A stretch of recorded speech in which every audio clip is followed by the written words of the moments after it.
예, 오늘 사무엘상 2장 읽습니다. 저희가 이제 어제부터 사무엘상을 열기 시작했는데 오늘 사무엘 1장에서는 한나라는 자녀가 없는 여자가 아들 사무엘을 낳게 되고 하나님이 그 사무엘을 주셨기 때문에 한나가 그 사무엘을 성막에 제사장에게 나시린으로 드리는 것을 보았습니다. 그러면서 오늘 2장에 사사시대의 장면들과 그 속에서 한나가 어떤 사람이었는지를 한나하고 제사장하고 비교해서 볼 수 있도록 이 장이 구성되어 있습니다. 그리고 이 장에는 한나의 믿음의 노래 또한 실려 있습니다. 사무엘을 하나님이 주신 아들을 하나님께 다시 드리면서 한나가 자신의 믿음을 노래로 올려드리는 것 같습니다. 그리고 2장 1절에 보시면 한나가 기도했대요. 그래서 2장이 앞절에 나온 내용을 한나의 기도라고도 부르고 한나의 노래라고도 부릅니다. 이렇게 기도했대요. 내 마음이 여호와로 말미암아 즐거워하며 내 뿔이 여호와로 말미암아 높아졌으며 내 입이 내 원수들을 향하여 크게 열렸으니 이는 내가 주의 구원으로 말미암아 기뻐함입니다. 그러니까 이걸 잘 보시면 한나는 아들을 낳을 수 없는 이 여자가 주님께 간구함으로 사무엘을 낳으면서 뭘 경험했냐면, 아, 하나님이 나를 도와주시는구나, 우리를 구원하시는 분이구나 라는 것을 경험했다는 것이 이 기도의 노래의 첫 시작입니다. 그러면서 그 경험을 통해서 한나가 여호와 하나님을 알게 되었어요. 지식적으로 그 전에 몰랐다는 얘기가 아니라 그분이 실질적으로 우리 가운데 함께 하신다는 것을 인격적 교제 혹은 그분을 알게 되었다 이렇게 표현할 수 있겠어요. 그래서 2절에 보시면 한나의 신앙 고백이 나오는 거예요. 여호와와 같이 거룩하신 분이 없으시니 이는 주밖에 다른 신이 없고 우리 하나님 같은 반석도 없으십니다. 여러분 이스라엘 성경 보면 찬송을 보면 이런 고백은 지식적으로 다 알아요. 그런데 이걸 지식적으로 그 전에 몰랐다는 게 아니라 그분이 내 반석이란 거, 우리의 반석이란 걸, 그분이 유일한 하나님이란 걸 머리로 몰랐다는 게 아닙니다. 알았는데요. 그게 실제가 됐어요. 사무엘을 얻음으로 인해서 그게 진짜라는 게 그 사람에게 믿어진 신앙 고백이 되진 거예요. 그게 하나님을 알게 된 것이죠. 그 하나님을 알게 된 한나가 하나님이 어떤 분이신지를 막 노래로 기도로 고백합니다. 하나님은 이런 분이래요.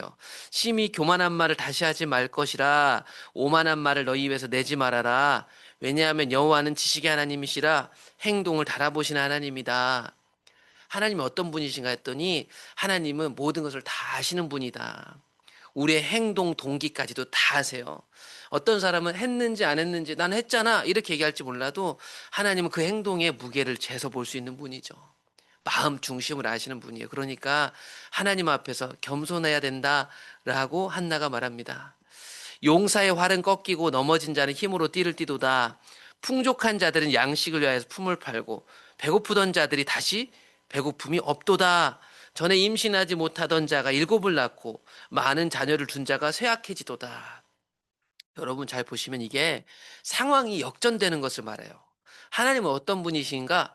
상황을 역전시키실 수 있는 하나님입니다. 여러분 오늘 금수저, 오늘날 흑수저 이런 얘기 있잖아요. 이 세상에서 내가 아무리 열심히 해도 역전이 안 되는 부분이 있거든요. 그런데 하나님에게선 그런 게 없는 거예요. 그러니까 나같이 아이를 못 낳게 된 여자가 그래서 분인나로부터 공격당하던 여자가 하나님의 이 역전하심으로 전능하신 하나님으로 인해서 오히려 남편의 사랑을 얻었을 뿐만 아니라 사무엘을 얻게 됐잖아요. 이것을 경험하게 된 거예요. 한나가. 그래서 한나가 이걸 가지고 여러 가지 얘기를 합니다. 여호와는 죽이실 수도 있지만 살리실 수 있는 분이다. 하나님은 지옥에도 내리게 하실 수 있지만 거기서 올리기도 하실 수 있다. 완전히 극과 극이잖아요. 이거를 역전시키실 수 있는 분이다. 전능하신 분이라는 걸 다양한 표현을 통해서 말하고 있는 거예요. 하나님은 가난하게도 하실 수 있고 부자로 만드실 수도 있으며 낮추시기도 하고 높이시기도 한다. 가난한 자를 진토에서 일으키시며 빈궁한 자를 거름더미에서 올리사 귀족들과 함께 앉게 하실 수도 있고 영광의 자리를 차지하게 하시는 분이죠. 땅의 기둥들은 여호와의 것이다. 여호와께서 세계를 그것들 위해 세우셨다. 그분의 전능하심을 말합니다. 그가 그의 거룩한 자들의 발을 지키실 것이며 악인들을 흑암 중에서 잠잠하게 하시리니 힘으로 이길 사람이 없으신 분이다. 사람이 아무리 발부둥 쳐봤자 하나님 앞에서 아무것도 아닙니다. 뭐 사람의 무능함을 가리키는 게 아니고요. 하나님은 전능하셔서 역전시킬 수 있는 하나님이니까 우리가 그 하나님 백성이라면 무엇을 믿고 살아야 될지 한나가 노래로 알려주는데요. 이 노래는 한나만 한 게 아니에요. 신명기 32장에 보면 이미 모세가 했던 노래입니다. 이제는 나 곧 내가 그인 줄 알라. 나 외에는 신이 없도다. 모세가 하나님을 향하여 하나님의 노래를 이스라엘에게 들려줍니다. 하나님 어떤 분이신가? 나는 죽이기도 하고 살리기도 하고 상하기도 할 수 있고 낫게도 하나니 내 손에서 능히 빼앗을 자가 없다. 여러분 이 똑같은 노래가 한나 입을 통해 나오는 거 보면 신기하지 않으세요? 한나는 어쩌면 이 신명기 말씀을 암송해서일지도 모르겠어요. 그런데 지금은 그냥 암송해서 그냥 지식을 털어놓는 게 아니고요. 이것이 한나 안에서 모세가 했던 노래처럼 자신의 고백이 돼서 이 하나님을 알게 된 거예요. 죽이기도 하고 살리기도 할 수 있는 하나님, 끝에서 끝으로 바꾸실 수 있는 하나님. 이 노래를 그러면 한나와 이 모세만 했느냐? 아닙니다. 누가복음 1장에 보면 아기 예수님을 잉태했던 예수님의 엄마였던 마리아도 이 노래를 불렀죠. 주님은 권세 있는 자를 그 위에서 내리치시며 비천한 자를 높이실 수 있는 분이다. 줄이는 자를 좋은 곳으로 배불리셨으며 부자는 빈손으로 보내셨도다. 이게 마리아가 불렀던 찬양 노래인데요. 똑같은 거죠. 높이 있는 사람이 낮아지고 낮아 있는 사람이 높아지고 배고픈 사람이 배불리고 이게 하나님이셨습니다. 그 하나님을 노래합니다. 그런 하나님을 대적하면 어떻게 해야 될까요? 한나가 얘기합니다. 그런 여호와를 대적하는 자는 산산이 박살날 것이다. 하늘에서 우레로 그들을 치시리로다. 여호와께서 땅 끝까지 심판을 내리시리로다. 자기 왕에게 힘을 주시며 자기의 기름 부음을 받은 자의 뿔을 높이시리로다. 그런 하나님을 대적하는 자는 심판받을 것이고 그런 하나님 안에 있는 자는 하나님이 그 사람을 높이실 것이다. 비록 이 땅에서는 이게 막 뒤집힌 것 같고 뒤죽박죽이겠지만 반드시 하나님을 대적하는 자는 심판을 받게 된다는 것을 한나가 가르쳐 줍니다. 엘가나는 라마의 자기 집으로 돌아가고 그 아이는 사무엘은 제사장 엘리 앞에서 여호와를 섬기게 되었습니다. 여러분 사무엘을 드리는 한나의 마음이었습니다. 아 저렇게 어렵게 하던 아들을 보내는 그 눈물일까? 아니었습니다. 이게 한나의 믿음이었다는 사실. 한나의 믿음이 이 아들을 드리며 한 고백의 찬양이었습니다. 이게 사사시대 한나라는 여자였는데 그런 한나는 여호와 하나님을 그렇게 잘 알았는데 그 시대의 성막에서 하나님께 제사를 드렸던 제사장들 그들은 어땠을까요? 엘리 아들들의 얘기가 이 노래가 끝나고 나와요. 12절을 보시면 이게 참 충격적인데 엘리의 아들들은 제사장이거든요. 한나는 아는데 제사장들은 행실이 나쁘고 하나님은 어때요? 몰랐어요. 여러분 진짜 무서운 얘기인 거죠. 한나는 아는데 제사장은 몰랐다. 여러분 이럴 수 있다는 겁니다. 이럴 수 있다는 거예요. 우리가 이런 상태일 수 있다는 걸 좀 보셔야 돼요. 그들의 나쁜 행실이 아주 전통처럼 굳어져 있었는데 그 제사장들, 여러분 제사장들입니다, 이 사람들. 제사장들이 백성에게 행하는 관습, 전통이 있었습니다. 그건 뭐냐면 어떤 사람이 제사를 드리고 그 고기를 삶을 때 제사장의 종이 손에 3살 갈고리를 가지고 와서 그것으로 냄비에나 솥에나 큰 솥에나 가마에 찔러 넣어 갈고리에 걸려 나오는 것은 제사장이 자기 것으로 가지되 실로 성막이 있는 실로에서 그곳에 온 모든 이스라엘 사람에게 이같이 했습니다. 여러분 제사를 드리면 제사장이 먹을 수 있는 몫이 있습니다. 그거 하나님 정해 주셨거든요. 그런데 그 목 외에 아마도 제사장이 우선권을 가지고 자기 주머니를 채우고 있었던 거예요. 여러분 그런데 이게 전통이었어요. 거기 있는 모든 이스라엘 사람들도 그러려니 했을 거예요. 그리고 이게 오래된 전통인 제사장도 그거 하는 거 문제 없었죠. 그러니 아무 문제 없이 이 종이 가서 자기의 직무를 행하는 거죠. 이 제사장이 먼저 드실 것 골라 가지고 가는 겁니다. 예. 기름을 태우기 전에도 즉 하나님 앞에 제사를 태우기 전에도 제사장이 종이 와서 제사 드린 사람에게 이르기를 제사장한테 고기를 구워 드려야 되니까 먼저 고기를 내놔라 이렇게 하는 거예요. 보통 이 당시 고기는요, 이 제사를 드리고 고기를 삶아서 먹는데 그게 싫은 거죠. 지겨운 거예요. 그러니까 삶아 먹는 고기 말고 내가 구워서 먹어야겠으니까 이거 제사 드리기 전에 고기 먼저 생고기 나한테 먼저 내놔라. 제사장의 종이 가서 제사장한테 드려야 되니까 그거 빼내고 있는 거죠. 하나님 앞에 제사 드리는데 누가 먼저 자기를 채워요? 제사장이요. 그런데 그것을 누군가 거부해요. "아 저는 그렇게 하지 않고요. 제사를 먼저 드리고 그다음에 가져가시면 안 될까요?" 하면 그 종이 이렇게 한대요. "지금 내놔라. 그렇게 하지 않으면 억지로 빼앗을 거야." 반대한 사람이 있으면 그 제사장들이 만들어 놓은 권위와 전통으로 찍어 누르는 거예요. 여러분 너무 무섭지 않으세요? 이거 진짜 무서운 일인데 그게 그 당시 그 성막에서 이루어지고 있었단 말이에요. 그러니까 이게 이런 마음이 똑같이 오늘날 우리에게도 있을 수 있다는 거예요. 이 소년들, 이 젊은 제사장들의 죄가 여호와 앞에 심히 크면 그들이 여호와의 제사를 멸시했다. 하나님 앞에 예배드리고 제사 드리는 그것을 가볍게 여길 뿐만 아니라 멸시하는 거예요. 이스라엘 전체를 대신해서 이 거룩한 제사를 주도하게 했던 그들이 하나님의 제사를 멸시했다니. 그게 그 당시 사사시대 예배 풍경이었어요. 그러니까 레위인들이 성막봉사 안 하고 돌아다니죠. 그러니까 사람들이 제사 안 지내죠. 그건 물론 우상 숭배하는 거와도 연결돼 있어요. 그러니까 총체적으로 다 타락해 있었던 거예요. 총체적으로 머리끝에서 발끝까지 다 타락해 있었던 거예요. 구약 성경 맨 마지막에 가보면 말라기라는 성경을 보면 말라기 때 또다시 그들이 반복적으로 그런 일들을 행하고 있었어요. 내 이름을 멸시하는 제사장들아 이렇게 얘기를 하면서 하나님이 말라기를 선지자를 통해 가지고 타락한 제사장들에 대해서 책망하셨어요. 그랬더니 그들이 어떻게 말한 줄 아세요? 예? 저희가 주님의 이름을 멸시한 적 없는데요? 이렇게 했다는 거예요. 그 마찬가지 잘 생각해 보세요. 이 사람들이 이 시절에 이렇게 하면서 자기들이 죄라고 생각했겠어요? 다 그렇게 하는 거야. 다 전통이야.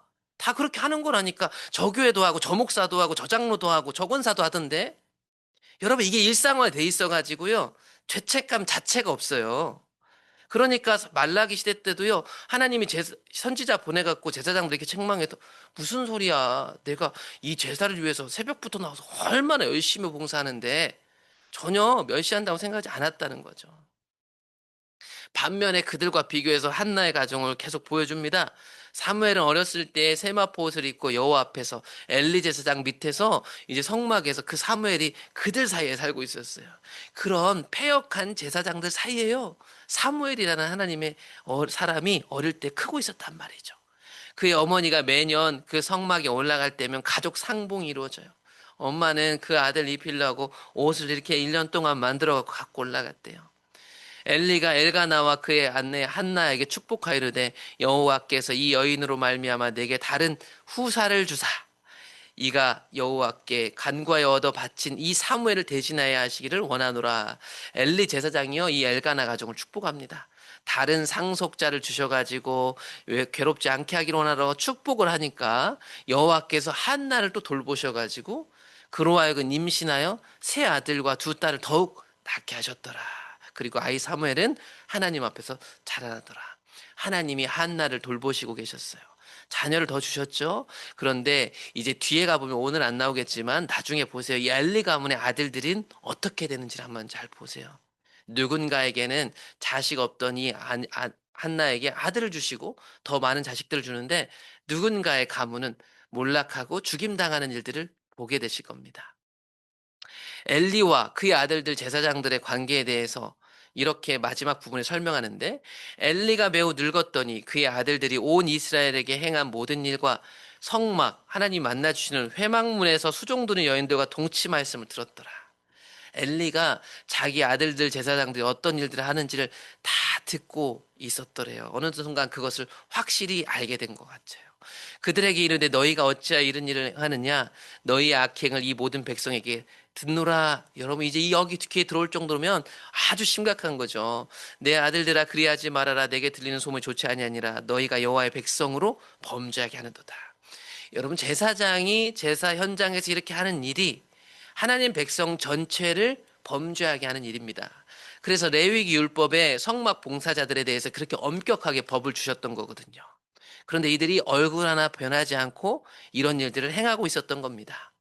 엘리가 얘기합니다. 사람이 사람에게 범죄하면 하나님이 심판하시려니와 만일 사람이 여호와께 범죄하면 누가 그를 위해 간구하겠느냐 하되 그들이 자기 아버지의 말을 듣지 아니하였으니 이는 여호와께서 그들을 죽이기로 뜻하셨기 때문이더라. 여러분 잘 보시면 사람이 사람에게 범죄하면 저 위에 계신 재판장이신 하나님 앞에 한번 재판을 받을 기회가 있어요. 그런데 하나님 앞에 범죄하는 것은 돌이킬 수가 없는 죄가 되는 거죠. 우리가 신약 성경에 봤지만 성령 모독죄가 그런 거죠. 예수님이 자기를 공격하는 서기관과 바리새인들에게 했던 얘기입니다. 나에 대해서 음해하고 뭐 하는 건 상관없지만 이게 하나님이 하시는 일이라면 그게 성령 모독죄가 되는 것처럼 그들이 단순히 사람에게 범죄하고 있는 게 아니라 하나님께 범죄하고 있으므로 그들의 죄는 돌이킬 수 없는 아주 큰 죄가 되는 거예요. 그런 말을 듣고도 돌이키지 않았죠. 그러니 그들은 심판받게 될 겁니다. 반면 아이 사무엘이 점점 자라매 여호와와 이스라엘 사람들에게 은혜를 입더라. 여러분, 사무엘은요 정통성이 없는 제사장이에요. 왜냐하면 제사장 아무나 될 수 없어요. 제사장 가문 아들이 되는 거예요. 사무엘은 제사장 가문 아들이 아니라니까요.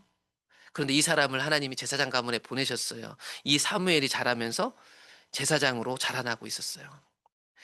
하나님이 이런 상황을 두고 보실 수 없었는지 선지자를 보냅니다. 그래서 하나님의 사람이 엘리에게 와가지고 제사장이 도대체 어떤 존재인데 이렇게 살고 있는가라고 책망을 하죠. 여호와의 말씀에 너희 조상의 집이 이집트에서 바라오의 집에 속하였을 때 내가 그들에게 나타났지. 이스라엘 모든 지파 중에서 내가 그를 택하여 내 제사장으로 삼았다. 지금 제사장 가문이 어떻게 세운 가문인지를 하나님이 다시금 이 선지자를 통해 들려주는 거예요. 그가 내 제단에 올라 분향하며 내 앞에서 거룩한 애보 쫓기를 입게 하지 아니하였느냐. 이스라엘 자손이 드리는 모든 화제 태워드리는 제사를 내가 네 조상의 집에 너희들 몫으로 주지 않았던가. 이거 하나님 하신 약속이었어요. 너희는 어찌하여 내가 내 처소에서 명령한 내 재물과 예물을 밟으며 너의 아들들을 나보다 더 소중히 여겨 내 백성 이스라엘이 드리는 가장 좋은 것으로 너희들 살찌게 하고 있느니. 여러분, 엘리의 죄는 뭘까요? 자기 아들들을 하나님보다 더 소중하게 여겼던 거. 자기가 갖고 있는 제사장이라는 직을 하나님보다 더 사랑한 죄. 그게 엘리의 죄악이었습니다. 그러므로 이스라엘의 하나님 나 여호와가 말하노라. 내가 전에 너의 집과 너의 조상의 집이 내 앞에 영원히 행하리라. 제사장 가문에 하신 약속이에요. 아론과 그의 자손들에게 너희들은 영원히 내 앞에서 우리 이 성막을 섬길 거야 라는 영원한 약속을 했는데 이제 나 여호와가 말하노니 결단코 그렇게 하지 아니하리라. 여러분, 하나님은 살아계신 하나님이라서 이런 분이래요. 나를 존중히 여기는 자를 내가 존중히 여기고 나를 멸시하는 자를 내가 경멸하리라. 한나의 노래가 또 나오는 거죠. 여러분, 우리가 갖고 있는 교리에 대한 어떤 믿음을 가지고요. 나를 하나님 영원히 천국 가겠다. 이 교리에 대한 믿음을 가지고 속을 수 있습니다. 여러분, 제사장 집안에요. 하나님이 속음 언약으로 한 얘기예요. 너희 가문이 영원히 내 앞에 섬길 거야. 그런데 하나님은요. 현재적으로 우리와 함께 하셔서 당신을 존중히 여기는지 아닌지를 알아요. 죽어 계신 하나님이 아니란 말이에요. 그래서 제사장 가문이 아니고 사무엘은 제사장 가문 사람이 아닌데도 하나님이 제사장으로 세우고 계신 거였어요. 보라, 내가 내 팔과 내 조상의 집 팔을 끊어 내 집에 노인이 하나도 없게 하는 날이 이를지라. 이스라엘에게 모든 복을 내리는 중에 너는 내 처소에 환난을 볼 것이요 내 집에 영원토록 노인이 없을 것이다. 젊어서 이 제사장 집안인데 젊어서 비명 횡사할 거래요. 내 제단에서 내가 끊어버리지 아니할 내 사람이 내 눈을 쇠잔하게 하고 내 마음을 슬프게 할 것이요 내 집에서 출산되는 모든 자가 젊어서 죽게 될 것이다. 여러분, 영원한 축복을 받아 성막에서 봉사하는 제사장, 아주 특별한 직이었죠. 그런데 그들에게 이 저주가 임하게 됩니다. 정말 그렇게 될까? 하나님께서 징조를 알려주십니다. 34절. 내 두 아들 홈니와 비나스 이름이 등장하죠. 그들이 한날에 죽게 될 것이다. 그 둘이 당할 그 일이 방금 말한 이 모든 말씀이 이루어질 표징이 될 것이다. 대신에 내가 나를 위하여 충실한 제사장을 일으키리니 그 사람은 내 마음, 내 뜻대로 행할 것이다. 내가 그를 위하여 견고한 집을 세우리니 그가 나의 기름 부음 받은 자 앞에서 영구히 행하리라. 여러분, 조상 때부터 아론 때부터 받아왔던 혈통적 약속이 아니고 실질적으로 현존하시는 하나님이 충실한 제사장을 새롭게 이렇게 세우실 수 있다는 거. 내가 갖고 있는 직분, 내가 오랫동안 지켜왔던 내 고집이 아니고 하나님은 살아계셔서 하나님 마음에 합한 사람, 하나님 뜻대로 행할 사람, 그런 충실할 사람은 언제든지 세우실 수 있는 분이다. 그리고 오히려 엘리 가문 제사장 집안 남은 사람들이 그 사람 밑으로 들어갈 것이다.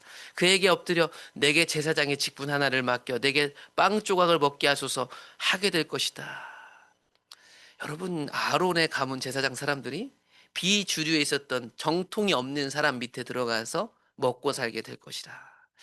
경건해야 할 사람들이 타락하고 연약하고 과부인 사람들이 하나님을 알고 사랑하여 노래하는 현실을 보셨습니다.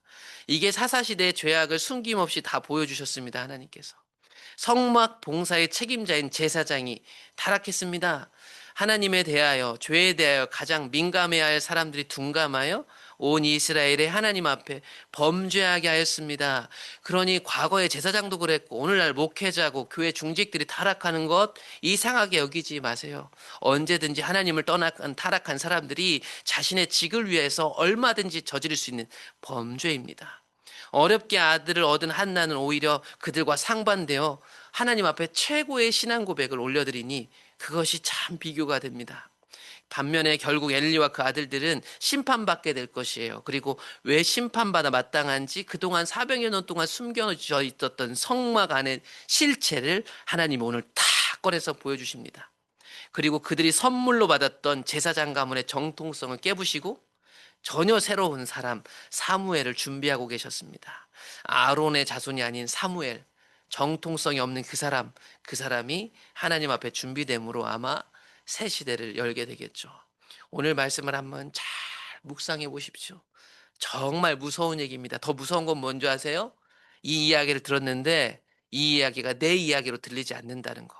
그게 정말 더 무서운 거예요. 이 시대 속에서 깨어있는 사람으로 한나와 같은 노래를 부르는 사람이 되었으면 좋겠습니다. 내가 갖고 있는 직분, 그동안 쌓은 수많은 신앙의 경력을 가지고 제사장들처럼 저렇게 잘못된 길로 가는 자들이 아니고 한나처럼 살아있는 하나님을 경험하고 그 구원을 노래할 수 있는 사람들이 되었으면 좋겠습니다.